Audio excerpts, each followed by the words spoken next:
Hola a todos nuevamente, ¿cómo están? Espero que se encuentren muy bien. Bienvenidos todos para dar continuidad a nuestra clase de Teología de la Educación. Hoy vamos a desarrollar la unidad 7, el servicio de la Iglesia para la educación, la ciencia y la cultura. Voy compartiendo pantalla para que ustedes puedan seguir la clase de hoy por medio de la presentación.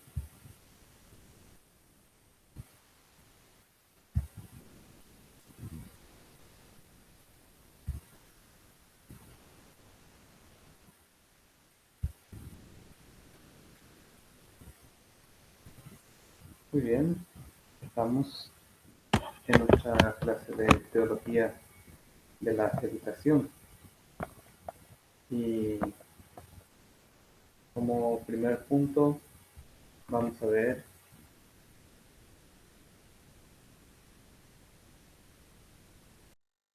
que se le plantea a la educación cristiana al servicio de la cultura, al servicio de la sociedad.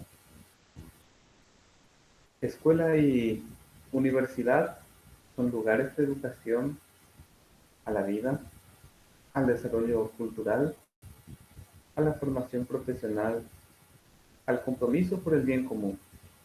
Representan una ocasión y una oportunidad para comprender el presente y para imaginar el futuro de la sociedad y de la humanidad. Raíz de la propuesta formativa es el patrimonio espiritual cristiano, en constante diálogo con el patrimonio cultural y las conquistas de la ciencia. Las escuelas y las universidades católicas en este sentido son comunidades educativas donde la experiencia de aprendizaje se alimenta de la integración, de la investigación, el pensamiento y la vida. En su larga trayectoria en el mundo, la Iglesia tiene un rico patrimonio histórico, cultural, que ofrecer a la educación. En los inicios del tercer milenio, la educación y la escuela se encuentran ante desafíos nuevos lanzados por los contextos sociocultural y político. Se trata en especial de la crisis de valores, que sobre todo en las sociedades ricas y desarrolladas asume las formas frecuentemente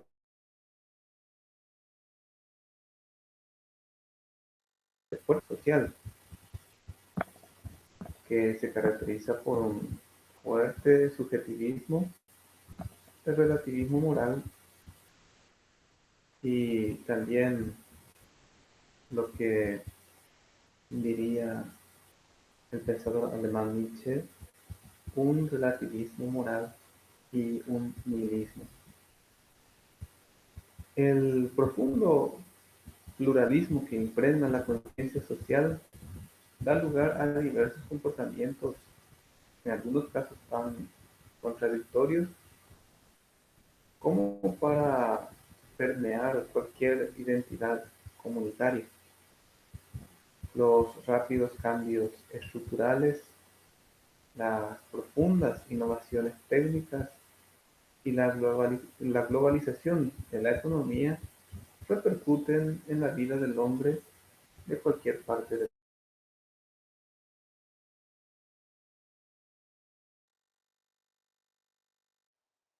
mundo. Desarrolló la situación de la diferencia entre pueblos ricos y pueblos pobres y a masivas oleadas migratorias de los países subdesarrollados hacia los desarrollados. En nuestro país, por ejemplo, ocurre, y en nuestro caso, ¿verdad? Un caso muy Característico en ese sentido, en cuanto a la migración masiva de nuestra gente en el pasado en Buenos Aires y últimamente ahora en Europa, concretamente en España. Los fenómenos de la multiculturalidad y de una sociedad que cada vez es más plurirracial, pluriétnica y plurireligiosa.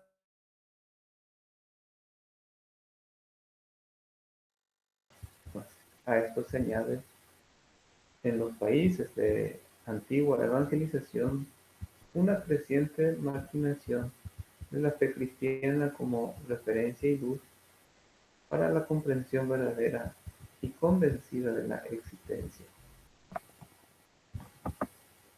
En el campo específico de la educación, las funciones se han ampliado, llegando a ser más complejas y especializadas.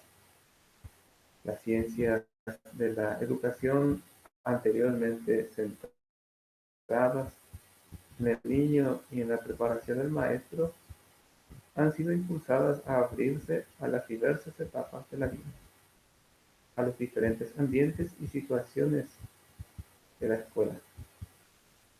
Nuevas necesidades han dado fuerza a la exigencia de nuevos contenidos, de nuevas competencias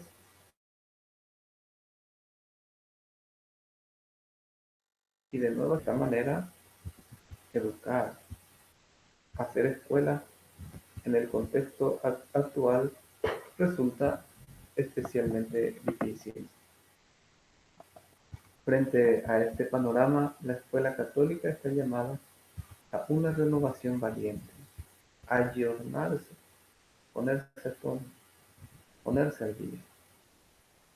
La herencia valiosa de una experiencia secular manifiesta, en efecto, la propia vitalidad, sobre todo por la capacidad para adecuarse sabiamente. Es por tanto necesario que también hoy la escuela católica sepa definirse a sí misma de manera eficaz, convincente y actual. No se trata de simple adaptación, sino de impulso misionero. Es el deber fundamental de la evangelización, del ir allí donde el hombre está para que acoja el don de la salvación. La cultura actual está atravesando distintas problemáticas que provocan una llamada emergencia educativa.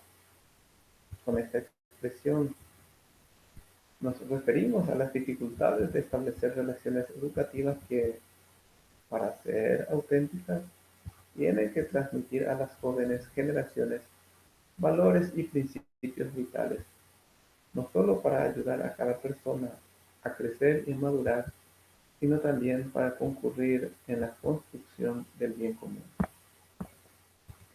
La educación católica, con sus numerosas instituciones escolares y universitarias extendidas en todo el mundo, una contribución relevante a las comunidades eclesiales comprometidas en la nueva evangelización y ayudar a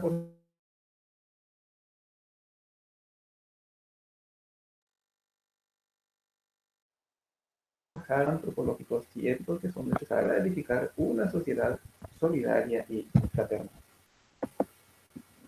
En segundo lugar, vamos a ver la escuela católica al servicio de la sociedad. La escuela católica no debe ser considerada separadamente de las otras instituciones educativas y gestionada como cuerpo aparte, sino que debe relacionarse con el mundo de la política, de la economía, de la cultura y con la sociedad en su complejidad. Concierne, por tanto, a la escuela católica afrontar con decisión la nueva situación cultural, presentarse como instancia crítica de proyectos educativos parciales, modelo y estímulo para otras instituciones educativas,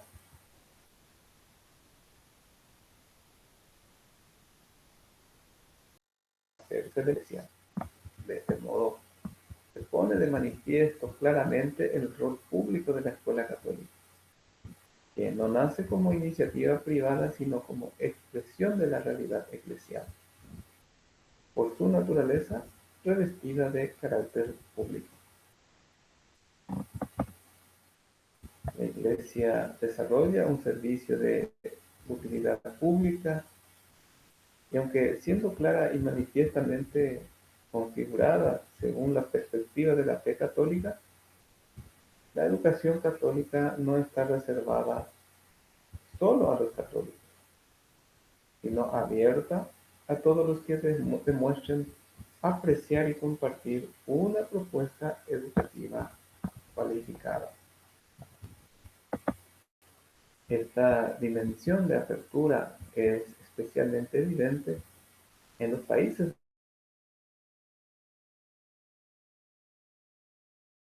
donde la mayoría de las escuelas católicas son, sin discriminación alguna, promotoras de progreso social y de promoción de la persona. Las instituciones escolares católicas, además, al igual que las escuelas estatales, desarrollan una función pública, garantizando con su presencia el, plura- el plura- perdón, pluralismo cultural y educativo, y sobre todo la libertad y el derecho de la familia a ver realizada la orientación educativa que desean dar a la formación de los propios hijos.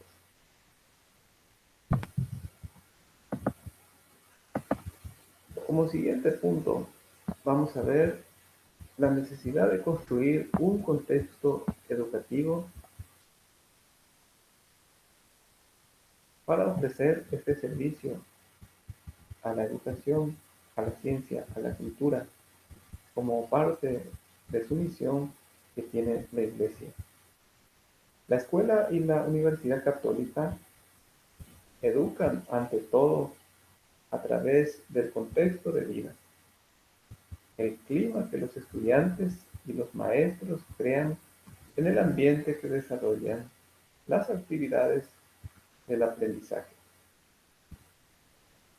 Tal clima está entretejido por los valores no solo afirmados, sino experimentados en la calidad de las relaciones interpersonales que unen a los maestros y a los alumnos entre ellos, por el cuidado que los profesores ponen con respecto a las necesidades de los estudiantes y a las exigencias de la comunidad local,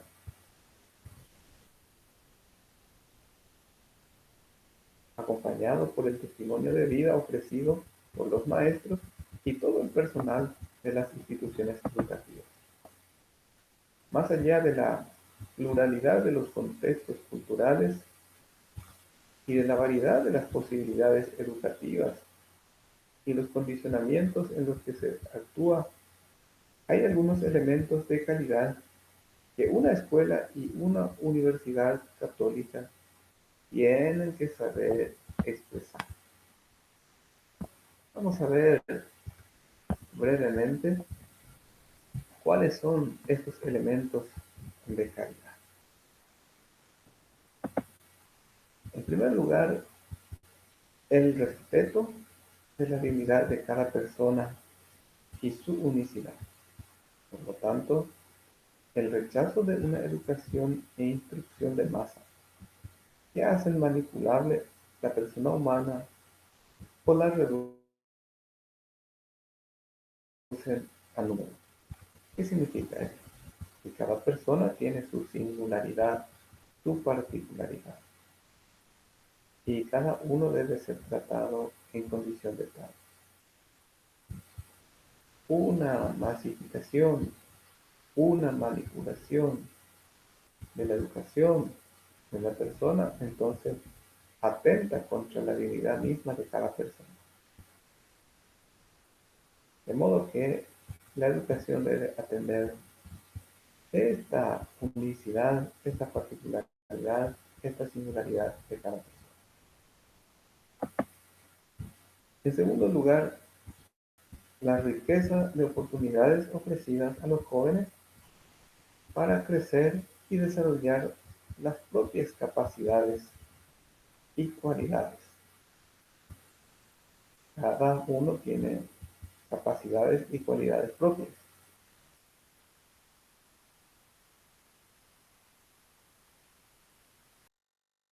Capacidades y cualidades.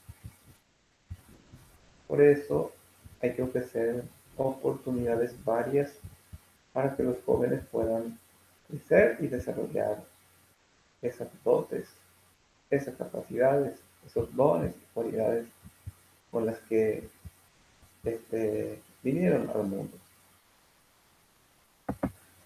En tercer lugar, una equilibrada atención por los aspectos cognitivos, afectivos, sociales, profesionales, éticos, espirituales.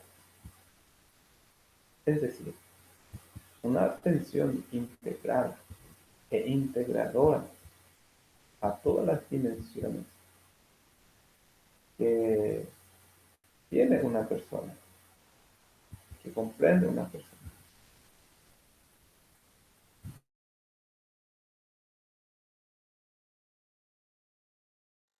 Hacen reduccionismo o descuidar algunas sería una educación incompleta. En cuarto lugar, el estímulo para que cada alumno pueda desarrollar sus talentos en un clima de cooperación y solidaridad. Es decir, crear un ambiente de relacionalidad donde no haya una competencia desleal, sino con cooperación y donde el aprendizaje sea solidario. Aprender unos de otros y aprender unos con otros. En quinto lugar, la promoción de la investigación como compromiso riguroso frente a la verdad. Una conciencia de los límites del conocimiento humano, pero también con una gran apertura mental y de corazón. La verdad ha de ser buscada en todo momento. Y el compromiso por la búsqueda de la verdad debe animar todo el proceso educativo. En sexto lugar, el respeto de las ideas, la apertura a la confrontación, la capacidad de discutir y colaborar en un espíritu de libertad y atención por la persona. Es importante que haya confrontaciones. De hecho, la crítica se dice que es una confrontación del concepto con la realidad. Es decir, de qué manera aquello que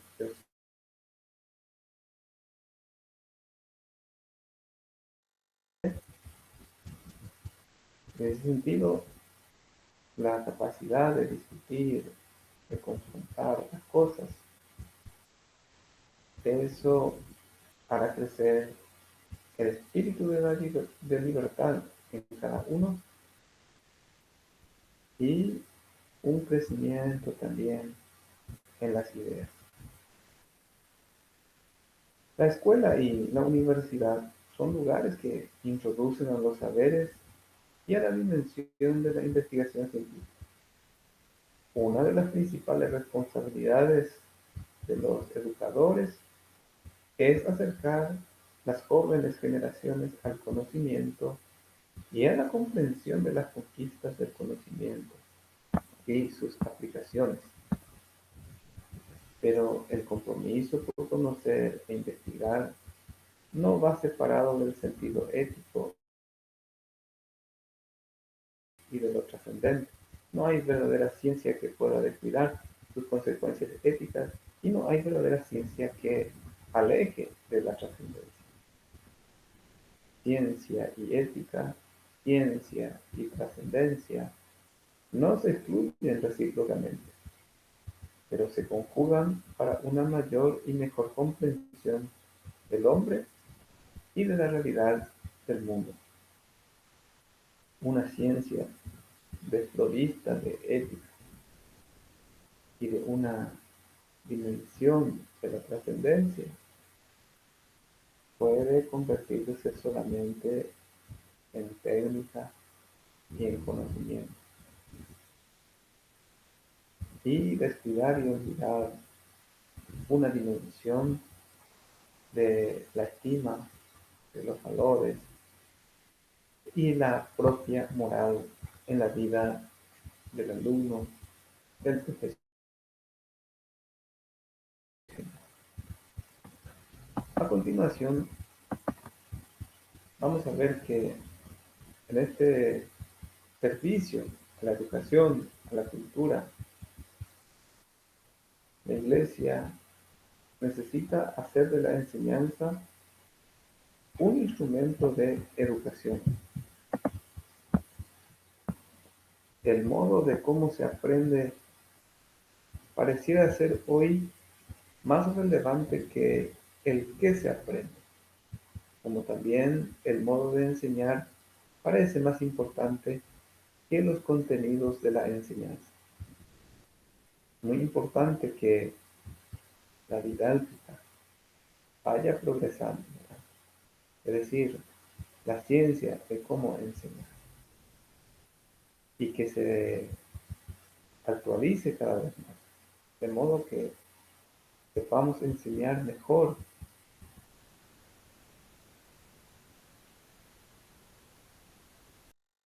y más cada día.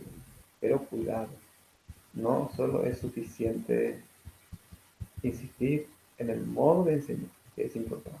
También es importante los contenidos de la enseñanza, es decir, lo que se enseña.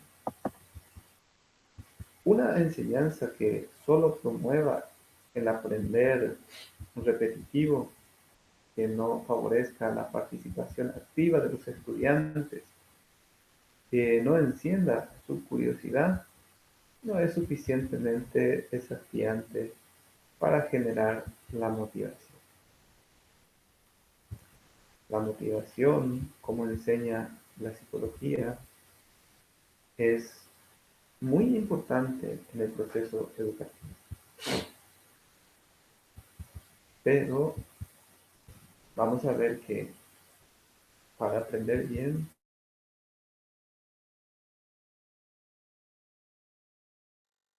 no hace falta solamente estar motivado. Para tener un buen aprendizaje, no solo debo conocer y estudiar aquello que me motiva. De ahí la importancia de los contenidos, como vamos a ver después también, que debe acompañar a la motivación. Una enseñanza que solo promueva el aprender de repetitivo se puede solucionar a través del planteo de situaciones problemáticas. Aprender a través de la investigación y la solución de problemas educa capacidades cognitivas y mentales más significativas de aquellas de una simple recepción de informaciones. También estimula a una modalidad de trabajo colaborativo. Es decir, hay que superar el esquema de la simple repetición, de la memorización de conceptos. Son importantes ciertamente, la memoria, el concepto, pero las situaciones problemáticas son las que van a agudizar cada vez más el pensamiento. Y la educación debe tener justamente esos planteamientos que despierten la motivación, la atención de los alumnos.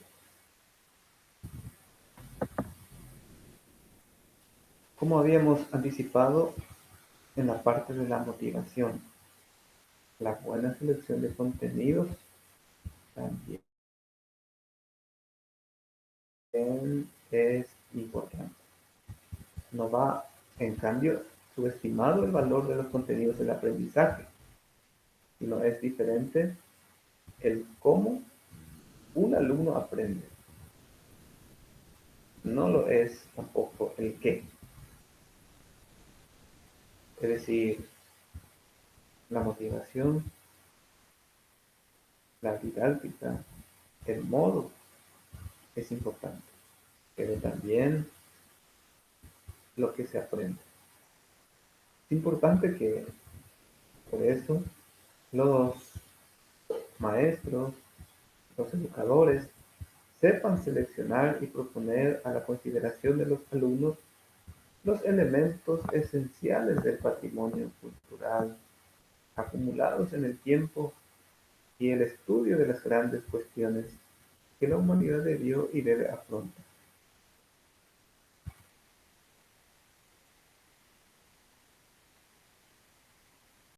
Lo contrario que hoy se considera útil, porque lo que se requiere es simplemente satisfacer una necesidad y se olvida de lo que es la persona humana en sí misma, que no solamente necesita satisfacer sus necesidades, sino también tiene un afán de realización, un deseo de plenitud. En ese sentido, tiene dimensiones que no se debe descuidar. Por eso es importante mirar el rico patrimonio cultural y todo aquello que pueda servir a la persona. No es solamente lo útil, sino todo aquello que pueda servir. Eso se debe seleccionar y proponer a los alumnos. La enseñanza y el aprendizaje representan los dos términos de una relación que no es solo entre un objeto de estudio y una mente que aprende, sino entre personas. Por tanto, hay que generar un ambiente de reciprocidad, de relación.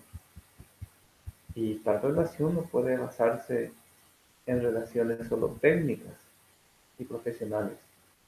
Más bien debe alimentarse de estima recíproca, confianza, respeto, cordialidad. El aprendizaje que se realiza en un contexto donde las personas perciben un sentido de pertenencia es muy diferente de un aprendizaje realizado en un entorno de individualismo, de confrontación, de enfrentamiento o de frialdad recíproca. Hace falta esta dimensión de relacionalidad, de reciprocidad y de pertenencia al medio en que uno mismo vive y se desenvuelve. A continuación vamos a ver la centralidad de la persona que aprende en esta propuesta educativa que tiene la Iglesia como servicio a la sociedad, a la cultura.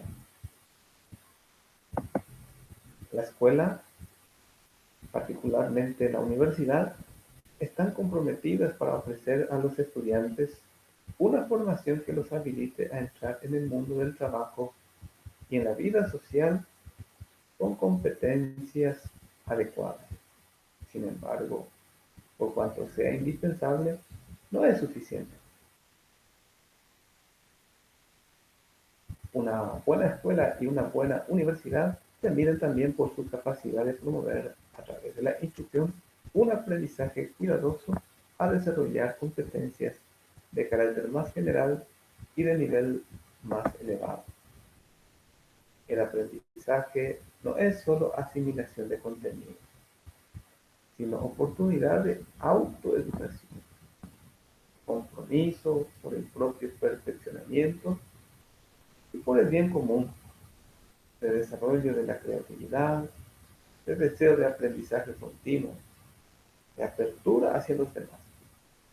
Pero también puede ser una ocasión para abrir el corazón y la mente al misterio y a la maravilla del mundo y de la naturaleza, a la conciencia y a la autoconciencia, a la responsabilidad por la creación, a la inmensidad del Creador.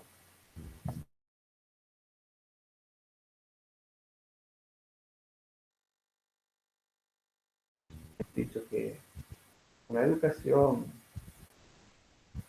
como introducción a la realidad total no se interesa solo por el conocimiento que puede adquirir uno, sino el desarrollo de todas las dimensiones de la persona, su relación con otras personas y su relación también con el entorno en que vive, su medio ambiente, la naturaleza, la creación toda, en una palabra. En particular, la escuela no sería un ambiente de aprendizaje completo si cuanto el alumno aprende no se convirtiera también en ocasión de servicio a la propia comunidad. Aprender todavía hoy está considerado por muchos estudiantes una obligación o una imposición. Es probable que esto dependa también de la incapacidad de la escuela en comunicar a los alumnos, además de los conocimientos, la pasión que es el motor de la investigación. Y entonces uno estudia solo para pasar de grado, de curso o para promoverse. Y ve la educación como una obligación o una imposición. Sin embargo, cuando se motiva la pasión por la investigación, entonces se convierte en una aventura agradable y un camino que no termina de recorrerse. Cuando los estudiantes tienen la oportunidad de experimentar que cuanto aprenden es importante para su vida y para la comunidad a la cual pertenecen, su motivación cambia. Es oportuno que los maestros propongan a los estudiantes ocasiones para experimentar la repercusión social de cuanto están estudiando, favoreciendo en tal modo el descubrimiento del vínculo entre escuela y vida y el desarrollo del sentido de responsabilidad y ciudadanía activa.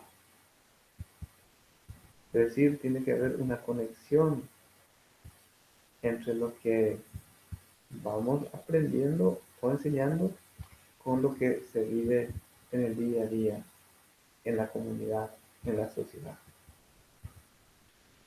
En, en la universidad a esto llamamos extensión universitaria. Aquello que vamos aprendiendo vamos a retornando a la misma sociedad.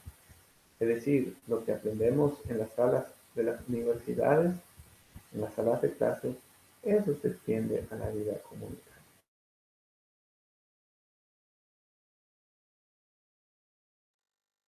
Y en el intermedio llamamos a esto adecuación curricular, es decir, de cómo aquello que estamos enseñando se corresponde con lo que realmente también se está viviendo en la sociedad.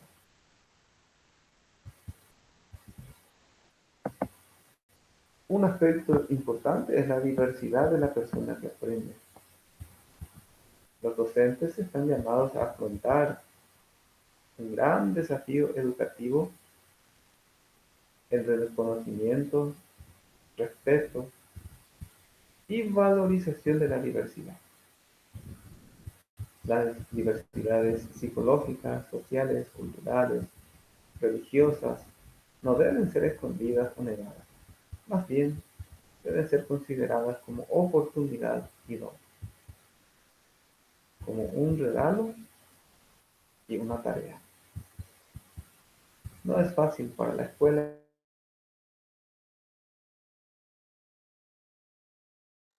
y las universidades, ser capaces realmente de poder ayudar a quienes están dificultad. Es necesario que los maestros sean disponibles y profesionalmente competentes a conducir clases donde la diversidad es reconocida, aceptada, apreciada como un recurso educativo para el mejoramiento de todos. Hace un par de décadas que venimos hablando de la educación inclusiva. Hasta el día de hoy sigue siendo un desafío y una realidad difícil de poner en práctica por todos los desafíos que representa la educación inclusiva. Quien tiene más dificultades es más pobre, frágil, necesitado, no tiene que ser percibido como un alboroto, perdón, o un obstáculo, sino como el más importante de todos, al centro de la atención y de la ternura de la escuela, del docente y de los propios compañeros. Como último punto, vamos a ver los desafíos educativos hoy y mañana. En primer lugar, tenemos que reformular la antropología que se encuentra en la base de nuestra visión de educación del siglo XXI. Se trata de una antropología filosófica que tiene que ser una antropología de la verdad, una antropología social, es decir, donde se concibe el hombre en sus relaciones y en su modo de existir.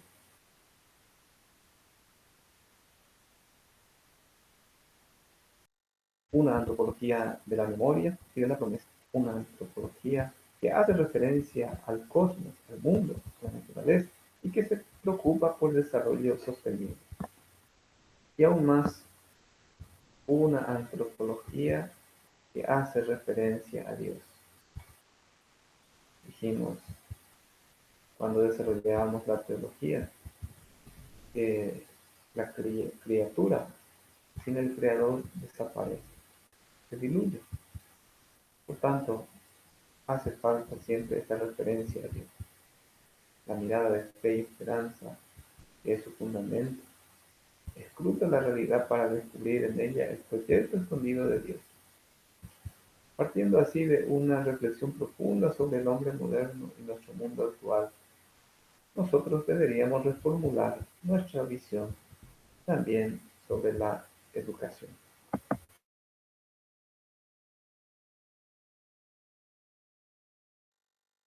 El conocimiento es también la experiencia. La educación enlaza saber y el conocimiento, establece la unidad de los saberes y busca la coherencia del saber. La educación comprende el campo afectivo y emocional.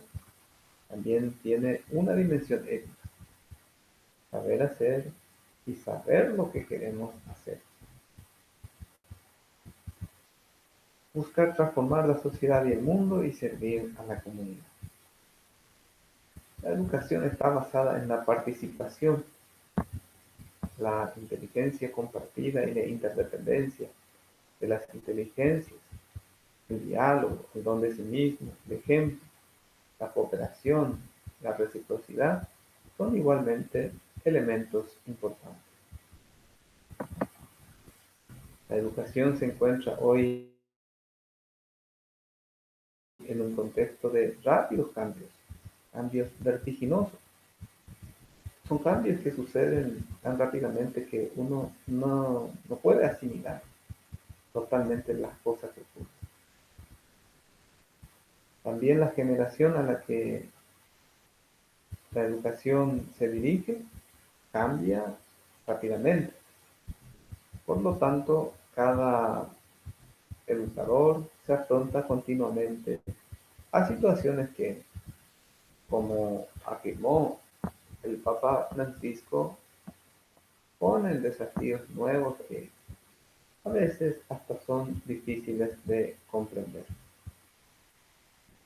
En el corazón de los cambios del mundo que estamos llamados a acoger, amar, descifrar y evangelizar, la educación católica tiene que contribuir al descubrimiento del sentido de la vida y hacer nacer nuevas esperanzas para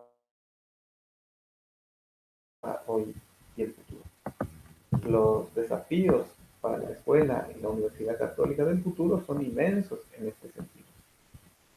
Sin embargo, las palabras del Papa Francisco son ánimo para renovar la pasión educativa. No se desalienten, dice el Papa, ante las dificultades que presenta el desafío educativo. Educar no es una profesión, sino una actitud, un modo de ser. Para educar es necesario salir de uno mismo y estar en medio de los jóvenes, acompañarles en las etapas de su crecimiento, poniéndose a su lado. Es donar esperanza, optimismo para caminar en el mundo. Educar es enseñar a ver la belleza y la bondad de la creación y del hombre, por supuesto, que conserva siempre la imagen del Creador. Pero sobre todo, educar es ser testigo con la misma vida de aquello que uno transmite. Un maestro con sus palabras transmite conocimientos, valores, pero será maestro con todas las letras en los alumnos y acompaña las palabras con su testimonio, con su coherencia de vida. Sin coherencia no es posible educar. Todos tenemos que aprender a ser educadores en este tiempo y educar no solo con el conocimiento, sino también con el ejemplo de vida. Esa es la dimensión vocacional de la educación, del educador. Muy bien,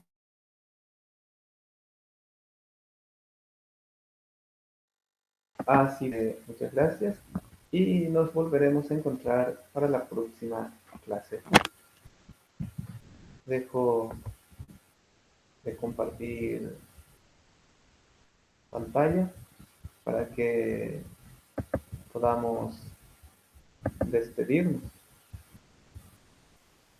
No sin antes recordarles que los materiales de estudio, de lectura, la guía didáctica para el trabajo correspondiente a esta unidad, lo van a encontrar ustedes en la plataforma. Una vez más, muchas gracias a todos por la atención. Hasta nuestra siguiente clase. Bendiciones.